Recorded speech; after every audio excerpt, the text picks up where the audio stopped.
So who have you heard from who's in opposition to this? Have you, I mean, yeah, of course. I assume, the Maine Chiefs of Police Association.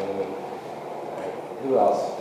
Don Pylon, Representative Pylon, I encourage you to talk to him. He has concerns about increasing access to children. The whole point of me introducing the bill, in addition to the economics, is to make sure that we get it out of the hands of young folks.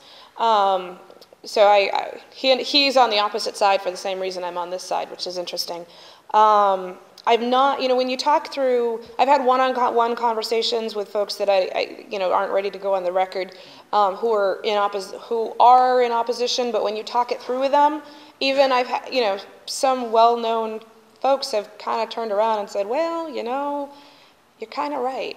And in fact, we did this public forum in Farmington a couple weeks ago, and we had a chief of police who was a former MDEA officer, a former undercover narcotics agent, and his whole role on the panel was to hold down the, yes, prohibition works, keep the policy going. And at the end of the evening, in his closing remarks, he said, yeah, I agree with Diane. It's time to regulate it. It's time to legalize it. It's time to tax it. The war on drugs has failed. So, I mean, every time I'm all excited about opposition, and there was certainly someone here today who clearly was in opposition. She thought I should be in jail, but even, I don't know where she went. She left too. So I don't know. I mean, every time I seek out opposition, because I want to engage people, I want this to be a real discussion about how we transform our policies and make it more pragmatic. Every time I have a conversation with them, they sort of... I just have one more question, which is, you're talking about access for children, and I don't see where you're coming from. How does, if the parents have a bag of pot, like they have bottles of booze in a home bar, how does that cut in access to children? Well, I think that they still have access to alcohol if their parents have it. I'm talking about alcohol. I'm just saying right. It's treated like alcohol. No, I understand what you're saying. How does that restrict access to children? But you're talking about parents giving it access, and I'm talking about society generally providing access. It only stands that people would have it in the home if it's legal. I think that I would argue that people have it in the home now. Otherwise, we wouldn't have statistics that show that this is, Maine's #1 cash crop. But that said, we need to be putting in place societal regulations, such as carding, such as limited access, and take it out of the hands of the drug dealers. The problem is right now, 12 to 17-year-olds are selling the drugs to one another as a money-making venture. The access that they currently have is remarkable. And I said earlier, my mom has a PhD in nursing, and she was a huge advocate in the 90s, before it was cool, working to reduce access to tobacco for children. And she and I were just talking the other night, and she looks at this from a public health perspective, which is, she's drilled it into me. I lived this. And she said, prohibition was never something I would ever recommend.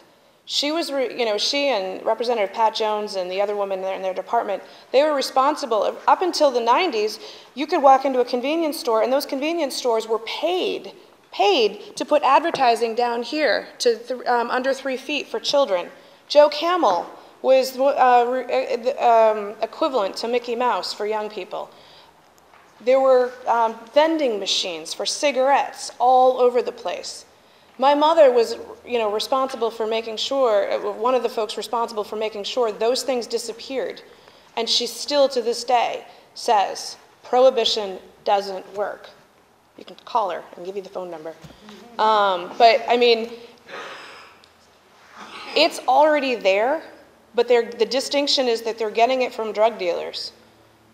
Let's limit it and provide clear places where people can get access to it, where those folks can be carded, and limit that access and dry up the black market so that they're not getting it through the black market. Where there's a will, there's a way, but let's limit the access, because right now we have absolutely no control over the market. In fact, we have less control now than we did when we started this, the drug war. What's the possibility of revenues that the state could have off of tax, with the tax percentages that you have recommended? Well, I put in a 7% sales tax rate for commercial use. Obviously, if you grow it yourself, you're not going to be taxed for it other than the seedlings. Estimates that you can get, estimated at about an $8.5 million sales tax revenue.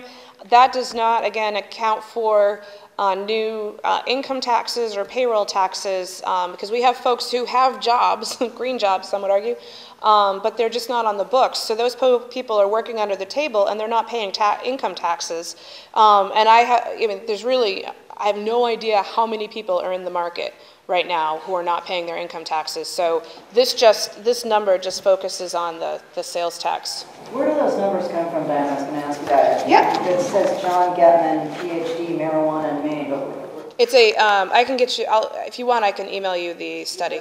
Yep, I'd be happy to email you the study. I almost brought it with me, but. The largest cash crop in Maine. Is this the value? Where do you get the value of that?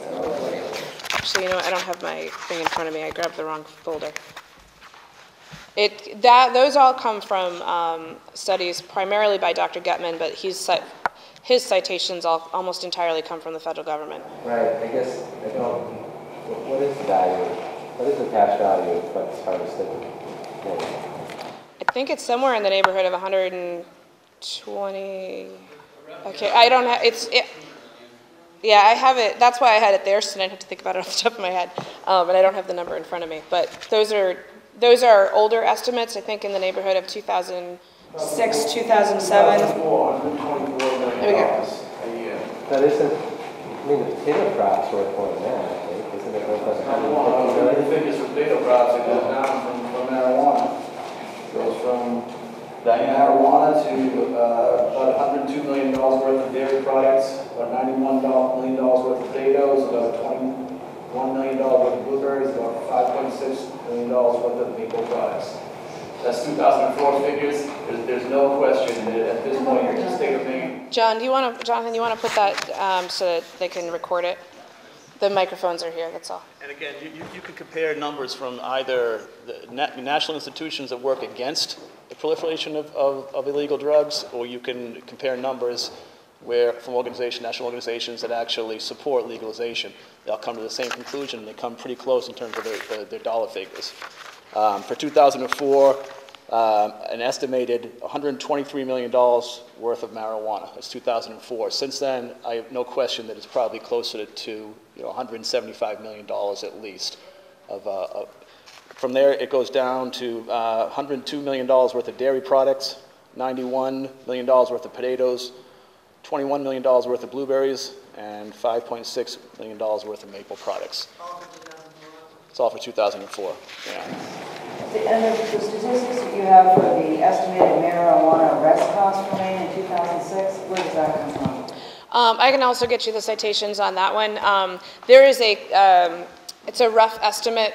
They don't actually, they can't quantify per arrest how much it costs, but there are there's a national standard of how they come to what the formula is. And I can get you the study that has it. I was just trying to pull out some of the important details, but again, I'll get you the study and so that you have the exact formula. They basically take the overall costs and then they break it down by arrest rates and what have you. So it's a rough estimate. By the way, did you talk to Mark Dion to get him on your bill, since he's a big supporter of medical marijuana? I did. He's not there yet. And again, I don't really want to talk for him, but feel free to call him. I think his concerns more were centered around let's get marijuana, medical marijuana oriented first. But call him and get a direct quote from him. And you may want to call Rich Seabra too, because I don't like speaking for other people. And any hearings scheduled? Or? Not yet. It just got referred last week. So we do not have a public hearing scheduled at this point. It'll be the Criminal Justice Committee. Have you had any conversations with the Attorney General as a former drug prosecutor? Yeah. What did he say? We have had a great debate about this. He's not here yet, and he may not come here yet, but he is going to send someone to the committee public hearing to talk about the actual laws that are on the books, because they are very complicated. And that complicated set of laws makes it difficult for law enforcement to actually do their job. They don't necessarily, unless you have a caregiver card, which only recently was distributed, they don't, or a patient card, they don't necessarily know if you're legally possessing it or not, and they don't necessarily want to have to look at doctor's notes or what have you. So he recognizes that the laws are complicated, but he also, and we've had a discussion about, the market and whether it's up or I believe he's going to be opposed. He might they might just provide, it's not going to be him, but his drug person, they might just provide testimony neither for nor against on what the current laws are. So we'll see. But I mean, I encourage you to call him. He has some really good insight. And, at the public forum we did, he was there. And one of the interesting questions from the moderator was, do you believe that the federal government views us any differently for having medical marijuana versus full legalization? And his answer was a very clear and definitive no. So, the federal government doesn't necessarily want us to do it, period, at this point. And I think it's time for a national discussion. The Maine First enforcement agency still continues to raid our national marijuana users, disabled, wheelchair-bound, or class. How would your bill protect those folks? We would not be able to, we would probably be in a position where we could prohibit our law enforcement agencies from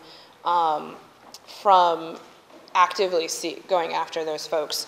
But if a federal DEA officer went and did a raid, that's federal territory. And I do believe we have reciprocity laws where we do need to cooperate with them.